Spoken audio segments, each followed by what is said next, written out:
if you want a very smooth suspension on this car, then go for the what's it called, the sport version of it.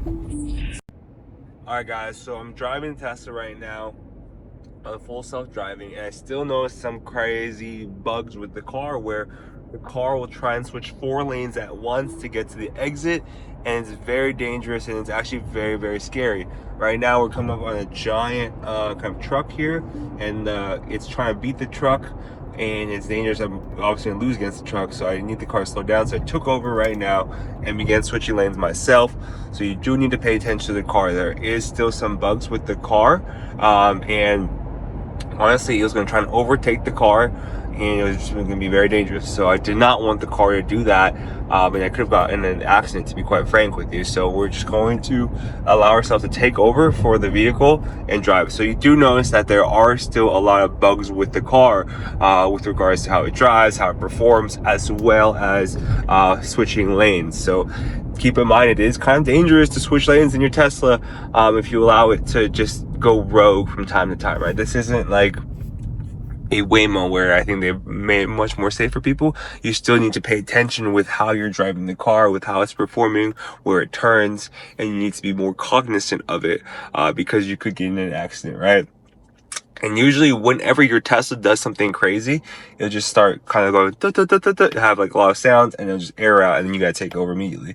And that can be very dangerous because yes, it can air out and then you take over, but what if you're not paying attention? What if it airs out and the car hits you? So it is very dangerous to use full self-driving and not pay attention to the road. So I'm glad we paid attention there. We were not going to overtake that semi-truck. So I'm glad we're okay there, especially with the whole Tesla being a dangerous car if you're on full self-driving and you're not paying attention. So, but overall, it does feel like it's a great car. Just pay attention to the road when you're on full self-driving because it is not perfect yet. All right, guys, so now we're going to show you guys the charging of the car and how it performs. This is the Model 3 Performance 2024, right?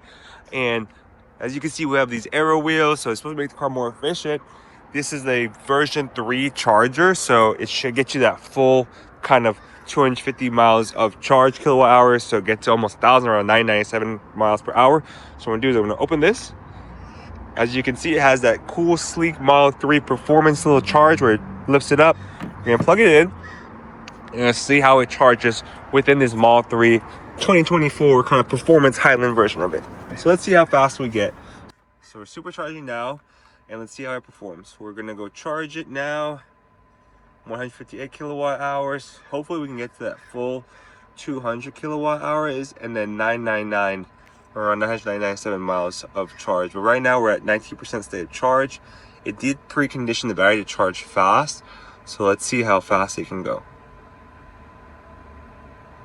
Overall, like, you do want to drain your battery down to about, like, say 20% or so, and then you want to supercharge. This will allow for much faster charging. That's what I've kind of noticed with the car. So if you do drain the battery a ton, we're at like 60 miles right now, so let's flip it back to percentage. It should get to your destination charge a lot quicker. So I always like to drain the battery a ton to supercharge the car. So what we're gonna do now is, while this car is supercharging, let me show you the interior of the car. So you might be wondering how I like the bucket seats right now. The bucket seats are a great touch to the car. So if you guys are curious, only the Model 3 Performance 2024 has these bucket seats. You'll see these bucket seats a lot in like sports cars, maybe like an M car for BMW, as well as like the Type R for the Honda Civic, which is pretty cool. And it just sets it apart from all the normal seats that you usually get for your Tesla Performance, right?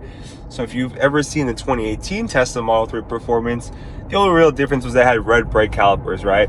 As well as sometimes, if you got a little bit later, you had like dark gray rims for the car. So the rims are dark gray. It's supposed to be like more of a gunmetal type of color. And then if you get the Uber turbine wheels, which is the 2021 version, of course you'll have a refreshed Model 3 Performance, and you get red brake calipers, as well as, oh man. All right, guys, continuing to drive on full self-driving, it is pretty fun.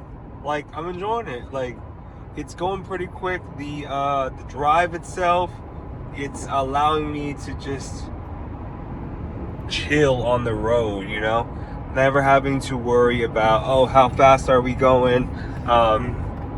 We're going on a steady 85, and I'm starting to notice that the car does a better job with slowing down when there's oncoming traffic ahead.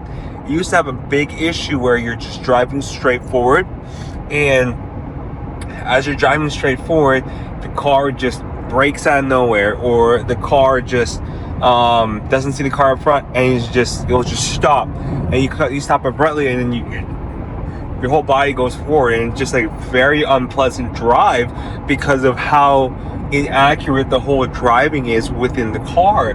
So I want to show you guys that hardware forward has truly improved the car. Right now I'm using the car as like a daily driver of some way.